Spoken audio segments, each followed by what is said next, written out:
स्वागत है आपका पृथ्वीराज चौहान की नगरी अजमेर में।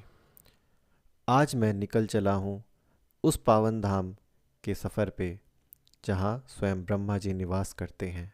इन खूबसूरत रास्तों से होते हुए हम पहुँचते हैं ब्रह्म स्थान। और यहाँ सर्वप्रथम हम माँ सावित्री के दर्शन करने के लिए इस रोपवे पे चढ़ते हैं। माँ सावित्री ब्रह्मा जी की पत्नी है और एक कहानी अनुसार ब्रह्मा जी ने एक दूसरी औरत के साथ विवाह किया ताकि वो यज्ञ की जो विधि है उसको पूरा कर सके। नाराज़ सावित्री माँ ने ब्रह्मा जी को श्राप दिया कि उनके लिए सिर्फ पुष्कर ही इकलौता स्थान बनेगा जहाँ मुझे पूजा जाएगा। आज पूरे देश में ब्रह्मा जी का सिर्फ एक ही मंदिर है और वो है पुष्कर में, और पास में स्थित है माँ सावित्री एक पहाड़ पर। जब हम रोपवे से ऊपर की ओर जा रहे होते हैं तो हमें पुष्कर शहर का बहुत ही सुंदर और दुर्लभ नज़ारा दिखता है। पास में हमें एक पहाड़ी पे माँ गायत्री का मंदिर दिखता है। पुष्कर विश्व प्रसिद्ध है अपने कैमल फेयर के लिए, जो यहाँ कार्तिक पूर्णिमा के आखिरी सप्ताह में होता है। और मैं अभी मेरे सामने देख पा रहा हूँ एक भीड़ जो इसी मेले में आई हुई है। पहाड़ की चोटी पर स्थित सावित्री मंदिर में कई सारे लंगूर हैं जो आपके हाथों पे खाने की वस्तु देख तुरंत झपट पड़ते हैं। फाइनली सावित्री माता के दर्शन करके अब मैं नीचे की तरफ प्रस्थान कर रहा हूँ। तो मैं आया था रोपवे से, जिसके लिए मैंने 180 पे किया। सावित्री माता का मंदिर दर्शन करते हुए मैं अब नीचे की तरफ जा रहा हूँ और आने वक्त मैंने 920 सीढ़ियाँ हैं। और आप लोग नीचे से ऊपर गए थे चल के? 920 चढ़ गए। आप चढ़ के खुद गए थे? क्योंकि मैं रोपवे से गया था। नहीं, हमने गिनी ना आज 920 सीढ़ियाँ। बहुत बढ़िया। तो आप लोग क्या पुष्कर से ही हैं? नहीं, हम यहाँ से बिलोंग नहीं करते। हम तो अजमेर डिस्ट्रिक्ट से मतलब नशराबाद के पास से हैं। ओके। तो तो आते रहते हैं। आप लोग आते रहते हैं? क्योंकि मेरा ये फर्स्ट टाइम है और मैं ड्राइव करके जयपुर साइड से आ गया। और आज तो आपको पता है कार्तिक पूर्णिमा है, तो इसीलिए मैं आया था ब्रह्मा जी के दर्शन करने के लिए। और पता चला कि उनकी 2 पत्नियां हैं, सावित्री और गायत्री। तो कहते हैं कि पहले सावित्री जी के पास दर्शन करने चाहिए और फिर उनके दर्शन के बाद आप गायत्री जी के। पर हमारे तो हो ही नहीं पाते क्योंकि दिन ही पूरा हो जाता है, फिर दूसरे दिन तो चल जाना पड़ता है। अब एक दिन में कहाँ घूम सकते हैं? नहीं, बिल्कुल। तो इसीलिए मैंने भी यही सोचा कि पहले सावित्री जी का दर्शन कर लूँ, फिर कल सुबह मैं गायत्री जी करूँगा।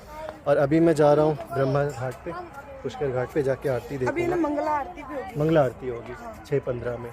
और अभी है 6:15 बस 5:30। बस वहीं सीधा वहीं निकलेंगे। बस वही है।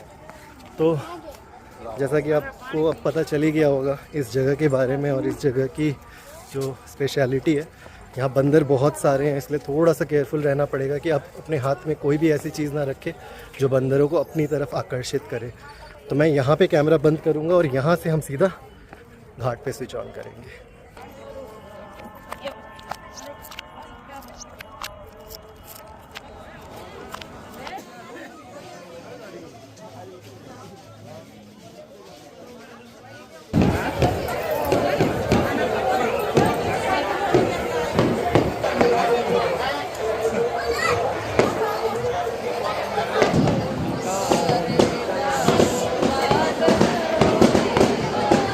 बावन घाटों में से एक घाट गांव घाट पे मैं पहुंचकर लोगों की उत्साह और ऊर्जा को देख करके मन में सोचता हूं कि आखिर आया हूं तो मैं भी स्नान कर लूं। और फिर ठंडे पानी में भगवान का ध्यान करते हुए मैं भी आखिरकार स्नान कर ही लेता हूं। स्नान के पश्चात वस्त्र बदलकर हम पहुंचते हैं ब्रह्म मंदिर। ब्रह्म मंदिर का नज़ारा आज देखने ही लायक था। बहुत ही खूबसूरत ब्रह्म मंदिर और इसका जो वातावरण इससे भी अत्यधिक सुंदर। ब्रह्म मंदिर से दर्शन करने के बाद हम दोबारा पहुंचते हैं घाट, जहां हम घाट की परिक्रमा करते हैं। और परिक्रमा करने के वक्त हम शनि मंदिर के पास से गुजरते हैं,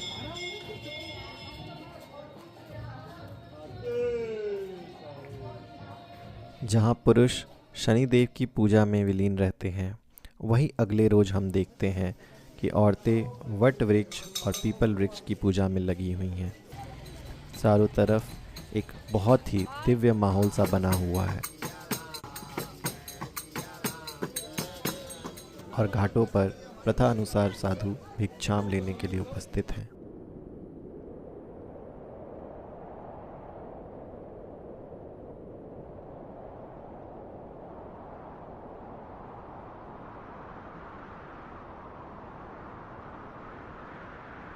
मन मुग्ध हो गया ना ये नज़ारा देख के।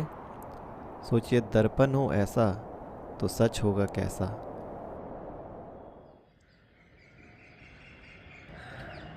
In Hindu mythology, we have energy or the feminine form, which we call Shakti. And from that Shakti comes trinity of gods called Brahma, Vishnu and Mahesh. Today, I am in Pushkar, the land associated with Brahma, the creator of this world. So Brahma has a symbol of lotus. He actually sits on a lotus, and it's said that the lake, Pushkar Lake, which is situated in this holy city of Pushkar, was actually formed from that lotus leaf. And that's how this place actually got its name, called Pushkar. And in fact, this lake is one of the most sacred lakes in Hindu mythology. In fact, one of the 5 most sacred lakes, which is actually the Panch Sarovar.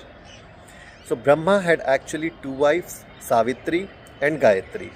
Right behind me is the place where you can see a temple situated on top, and that is where Ma Savitri resides. And just behind me is the temple atop another hill where Ma Gayatri resides. So Pushkar is basically situated in the state of Rajasthan, just next to the city of Ajmer. So Ajmer is on the eastern side of the hills, or the group of hills that actually divides Pushkar and Ajmer. If you are in India and if you plan to visit one of the most beautiful, vibrant, cultural, holy and mythological place, you should visit Pushkar. Pushkar is actually a good place to visit, especially between November and March. It's the season time. The weather is moderately cool and it's quite pleasant to see the sunrise, take the holy dip in the Pushkar lake. So the month of Kartik, which kind of comes around October, November, is the holy month for Hindus. And on the day of Kartik Purnima, which is actually a full moon night, people take bath in the holy rivers and lakes. And it's said that if you take bath in this holy lake of Pushkar, especially on the night of on the night of Kartik Purnima or in the early mornings, you get salvation. So this is in short the story of Pushkar. To add, if you are planning to visit this place, you can take a train from Delhi to Ajmer or Delhi to Jaipur, and then hire a car or take a bike or a scooty and then drive down to the city of Ajmer or Pushkar. It's around 160 kilometers from Jaipur and around 25 kilometers from Ajmer. It is worth a ride. The roads are good and the traffic is not that much, I would say, per se, and it's okay to visit here.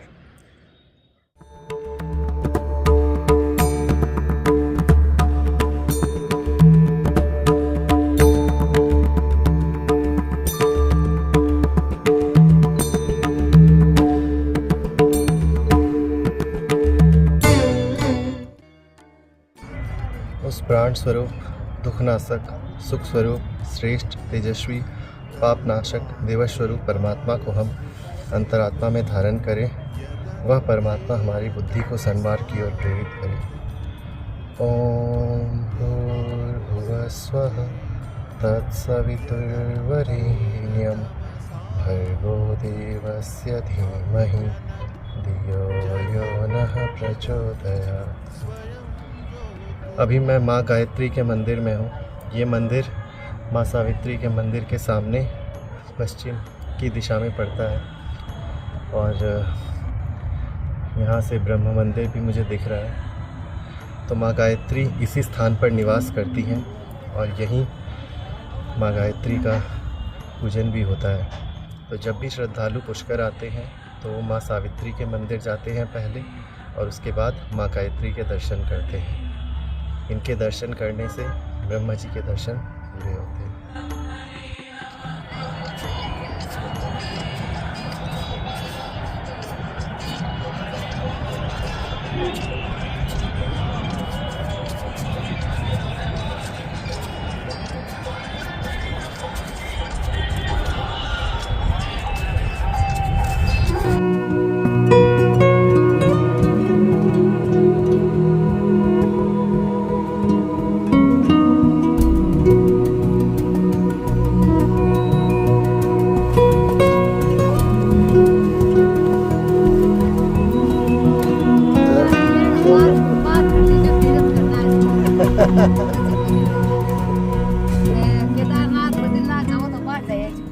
तो कुछ इस प्रकार माँ गायत्री के दर्शन करके मैं अब पुष्कर से विदा ले रहा हूँ। बहुत ही खूबसूरत जगह है। यहाँ पे आने के बाद माँ सावित्री, माँ गायत्री, ब्रह्म मंदिर, पुष्कर घाटों के दर्शन करने के बाद जो आनंद, जो एक मोक्ष टाइप की फीलिंग लग रही है, मैं बयान नहीं कर सकता। इसलिए आपको भी पुष्कर आना चाहिए और कार्तिक पूर्णिमा का समय सबसे बढ़िया रहेगा आपके आने के लिए। और हाँ, पुष्कर बस स्टैंड के पास आलू के बोंदे और कचौड़ी सब्जी भूलिएगा नहीं।